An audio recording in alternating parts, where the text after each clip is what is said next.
I mean, we see each other every week to talk about the challenges of these proving times from different perspectives.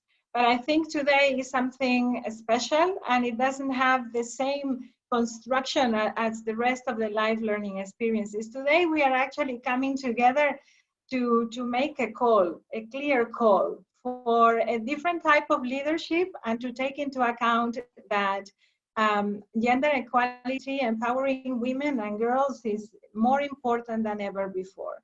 And so we have some ideas for the aftermath of the pandemic. I am sure we will be hearing the experiences of the different leaders that are invited to this session. And I find it a particularly exciting one, with, I think, important impact for the future. So I'm not going to disclose more things, because I think we need to let the real leaders, the ones that are facing this pandemic day to day, speak, and we have many of them. So I will start giving the floor to our key partner, UN Women, to the Deputy Executive Director of UN Women, Asa Reiner, who is also Assistant Secretary General and was former Gender Equality Minister in Sweden. We are particularly happy to have you with us, not only because of what it symbolizes, this partnership between the constituency of local and regional governments with UN Women, but also because we know very well that you are a true defender of local action, local leadership, and decentralized policy for gender equality promotion. So Assistant Secretary General, the floor is yours. I will need to be very strict with timings because we've got many speakers, but please make good use of your time, and really welcome to this forum. Thank you so much for having me and for that very kind introduction. So thank you all my colleagues and friends and co-organizers of this meeting, and all the friends in the world. I saw some of you on the screen, so both those of you who I've had the pleasure and honor to work with before, and also new friends. We need each other during and after this crisis, no doubt. And it's some impressive cities that you all represent. In terms of cities, I am myself actually in Stockholm right now, but I do hope to be able to go back to New York whenever we can. So thank you very much, and thank you UCLG for your support and for organizing this. The theme of today's discussion is beyond the pandemic. What will happen, and how can women have influence, the influence they deserve and have the right to? Well, the ongoing pandemic is one of the greatest challenges, obviously, in modern times, to the world, to countries, and to cities, to people who live in those cities, because that is actually where they live. So leadership and relevant and timely decisions are very necessary right now. People need them. Women, men, boys, girls live in municipalities, and they rely on that leadership to function. And you, all of you, you represent high-income countries and cities, low-income countries and cities, municipalities and cities in conflict areas, and you fight different problems and challenges right now. But I'm sure you all feel the pressure from your communities. I think also that the COVID-19 crisis really shows women's leadership in many ways. And I think it is important we always mention and highlight that. I'm thinking about the work in the health sector. I'm thinking about women's contribution and work in elderly care. I'm thinking about women in schools, online or not, women in education, teachers and others. I'm thinking about women working in pharmacies, in grocery stores, or in the cleaning and sanitation sector right now.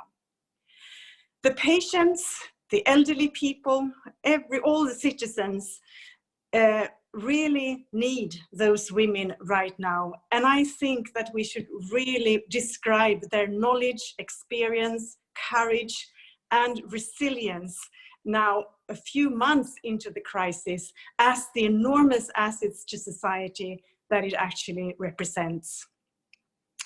But women sometimes also, they're not only leaders, they can also sometimes be victims under these circumstances. And we know that men's violence against women was a problem in all our countries and cities before the crisis and the lockdowns. However, we now see we have increased reporting when it comes to men's violence against women in confinement from many places all over the world. And many of you have already put up helplines, shelters, or support to women's organizations to support and protect these women. We thank you for that, and we do believe that this unfortunately needs to continue after the crisis, because we know from experience that when women can come out of confinement and the restrictions are lifted, they will search support and help when they feel it is less risky to do so. So big decisions are taken right now to respond to this situation. Budget allocations and regulations are shifted and decisions are made on those issues, nationally and locally. And we know that they will also have an impact far beyond COVID. We also know, unfortunately, that women are underrepresented when it comes to political decision making. On national levels, only 7% of heads of states are women, 6% are heads of governments, and 18% right now of health ministers are women. Look, in local government, it is better, and I want to thank UCLG and others for supporting us in collecting data. So we now know that women's representation in local government is actually 36%. However, these figures vary. Antigua and Barbuda has almost 70%, I think it is 67% women in local government, whereas in other countries like in Iran, Lebanon, Saudi Arabia and Yemen, it's only 5% on average of women in local government. So decisions are taken which will have a big long-term impact on women, men, girls and boys all over the world. And even though they are labeled emergency decisions or emergency resource allocations or emergency stimulus packages, we know they are many times enormous. Decisions are taken very swiftly and they will have long-term impact. And as we all know, and that's why we are here, women have the right to be part of these processes and decisions. Women's organizations, trade unions representing women, organizations representing women in the labor market, women in the health sector, they have the right to be represented in these decisions as well, obviously, as women politicians. So they have the right to get the services they need, not least sexual and reproductive health and rights and services right now. Girls have the right to return to school. Women have the right to fair remuneration and salaries for the hard work that they are doing. We know that although women are so sought after right now and they have the experience and knowledge we need, they are still mostly paid less than men doing comparable jobs. Sometimes they're not paid at all, for instance, in elderly care. Children also have the right, of course, to care and protection now and after the crisis. So I think it is absolutely adamant that we meet and discuss these things and how we can do this even better together. UN Women is here to support and work with all of you, and whatever we can do, statistics, data, advocacy, work in the 80 countries where we are present, work from the HQ in New York, just let us know. Thank you so much. Thank you very much. Thank you very much for those reflections and for giving us a framework of work that we have been covering along the years. But I think it's getting even more relevance right now if we look at what is really happening with all of us in our personal experiences, but also in the trends that we see in our cities, towns, and territories. Thank you very much for that. And now the floor is to you, dear Maimouna Musharif, UN Habitat Executive Director. It took us one WhatsApp over a weekend to organize all of these series of life learning experiences. That's how easy it was. And now, so I think we need to show that a shift of partnerships, a different type of partnership is now needed for the aftermath with women at the leadership. The floor is yours, Maimouna. Thank you very much, Emilia. Yes, it's one WhatsApp during weekend. And the most important thing is that between the two leaders, women leaders, that make this happen, all this life learning. Thank you very much. Women leaders, city leaders, colleagues and friends, a very good morning, good afternoon, good evening from Nairobi. As we all know from my colleague just now from UN Women, that existing social inequalities facing women and girls living in urban areas are likely to be exacerbated by the COVID-19 pandemic. This pandemic has exposed vulnerabilities in the social, political, and economic system that underpin cities and metropolitan areas. So as primary caregivers to children, the elderly, and the ill, we must recognize the strong engagement of women and women leaders in the COVID-19 response. Many though, so far, their families and as workers in essential services, including health services and other municipal services. When I was a mayor in Penang, I ensured that women were empowered to have strong roles, both in the administration and in communities. I think, Emilia, you remember, I was also determined that gender had to be strongly mainstream in the new urban agenda, and as the mayor and representative in our global task force, that we work very hard for that. So in the first UN Habitat Assembly one year ago, I was tasked by the member state to put gender equality strongly in UN Habitat's work program and in our system focal point role for the implementation of the new urban agenda. I'm happy to see that this month, UN Habitat and UN Women will jointly focus on gender responsive cities, supporting interagency network on gender equality and women's empowerment. Here in Nairobi, I also take my role as International Gender Champion very seriously, working with member states on gender and women leadership issues. COVID-19 challenges will be front and center in the coming months, if not years. In short, as the Executive Director of UN Habitat, I would like to urge national, regional, and local government and all stakeholders to put women and girls at the center of their efforts and recognize women's leadership and contribution at the heart of the COVID-19 response, resilience, and recovery efforts. I have always believed that cities designed for women and girls are designed for all. And I would like to focus on three main issues for you to consider this afternoon time of Nairobi. First, women are more engaged in unpaid care work, and burden to them has significantly increased with COVID-19, which include looking after the sick, the elderly, the children who are homeschooling. Their significant role needs to be recognized, and special support needs to be offered to women when there is distribution of material goods, food and home supplies, as well as psychological and psychosocial support. Second, the spike in domestic and gender-based violence, as one is our colleague from the UN Women said just now, must be highlighted. Women and girls are facing increased risk due to reduced family income and increased poverty, alcoholism, and substance abuse, desperations as a result of lost jobs. Authorities and community leaders need to keep high vigilance to intervene early where violence is found and ensure that measures are taken to curb this management of violence and abuse.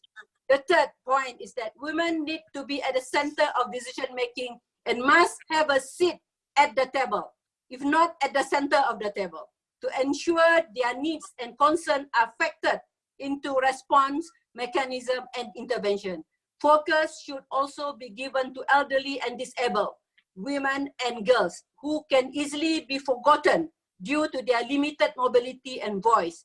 In the communities where we have installed hand washing, such as Kibera and Matare in Kenya, the UN Habitat teams have been working with community leaders, making extra effort to ensure that the older person and people with disabilities, both physical and mental, are catered for in the hand washing exercise. So despite all these challenges, my friends, we need to look on the bright side.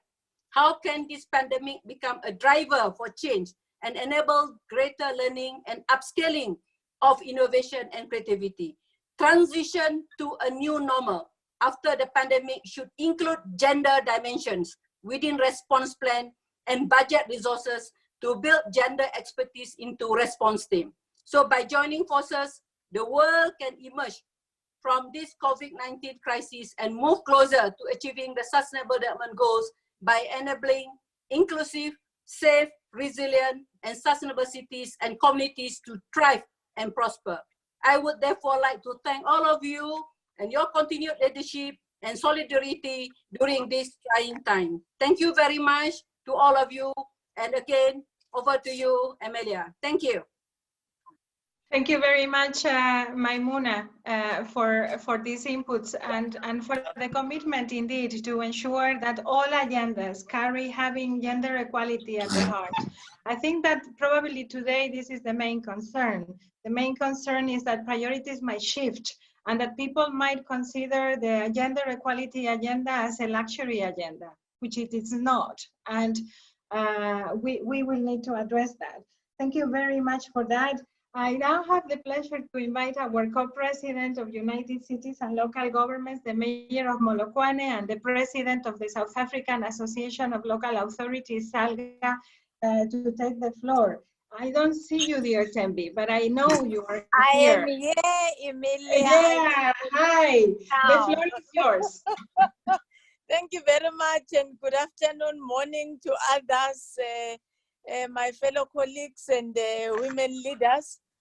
This dialogue takes place for us just 4 days to our Mother's Day celebration in South Africa, which is held on the second weekend of every May, and 10th May being the day this year for 2020. And the difficulty that COVID-19 presents to society, we have begun to note that it is likely to be expressed more in the lives of women than in any other. For example, on our economies and effects that will have the household difficulties will be felt more by mothers who carry a responsibility of making sure that they feed their families, and there's always something that is being put on the table for their families before going to bed. So the scramble will be left of the socio-economic opportunities after COVID-19 will only magnify the existence of gender inequalities. This is so because gender roles determine men and women as caregiving duties, mobility, livelihoods, and access to economic opportunities and education.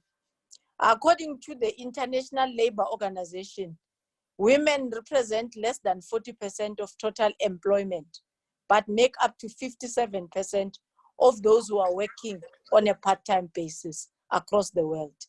The United Nations Population Fund's recent report on protecting sexual and reproductive health and rights and promoting gender equality highlighted the fact that women represent close to 70% of health and social sector workforce globally.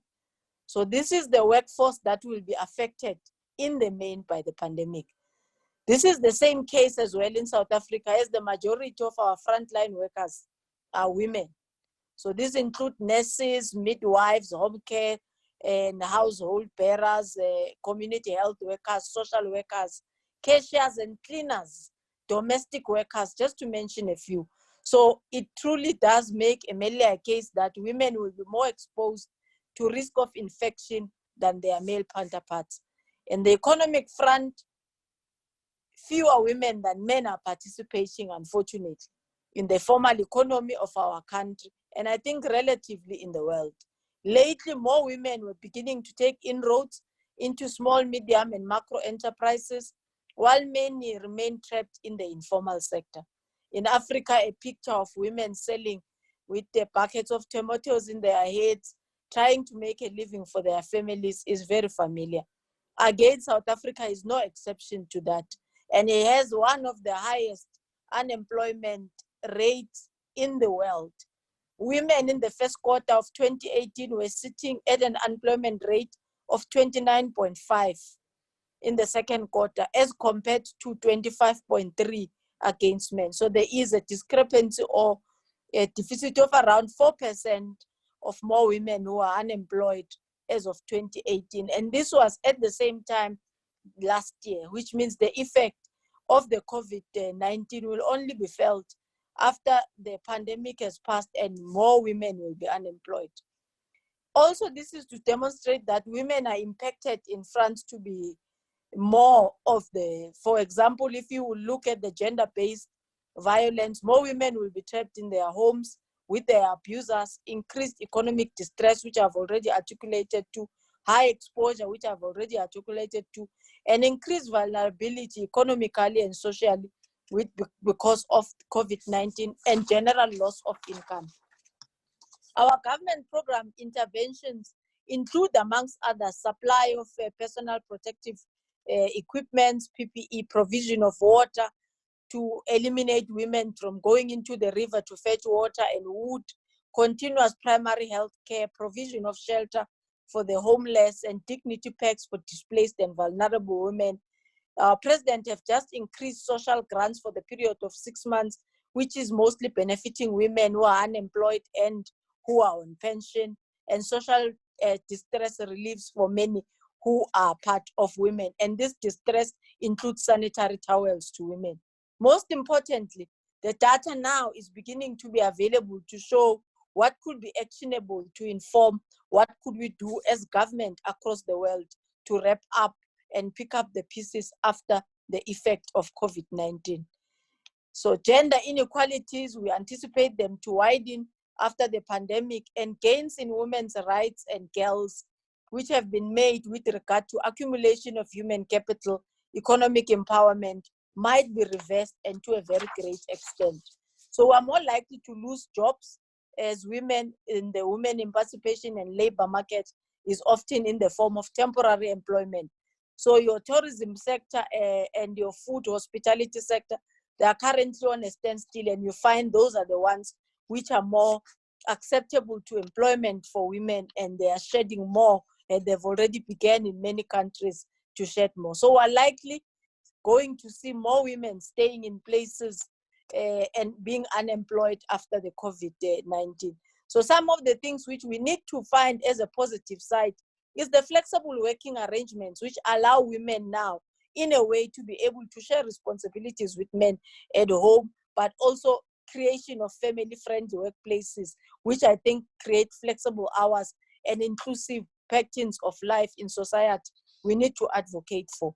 So we need to make sure that government support measures to ensure that informal and part-time and seasonal workers are mostly encouraged, but the system allows them to be able to work. Government bailouts may have to be introduced for small, micro, and small businesses where women are mostly entrepreneurs.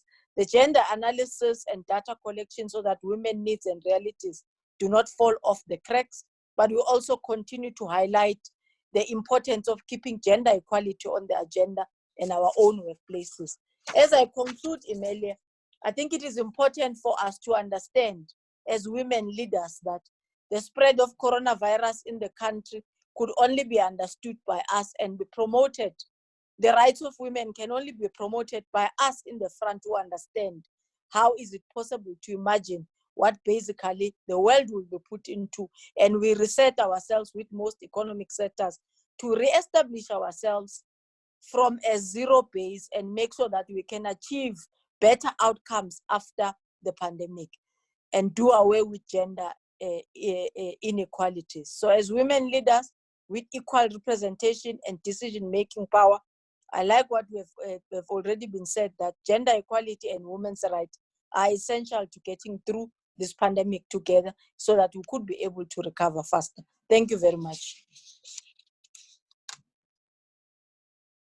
Thank you so much, Co-President, for this introduction and for providing also a picture from your own perspective in the Global South, where we see a different dimension of the same problems, actually, that we are facing everywhere else, and clearly also a very strong need to attend to the needs of specifically women and girls, because women and girls are experiencing this pandemic in a different way than the rest of the community.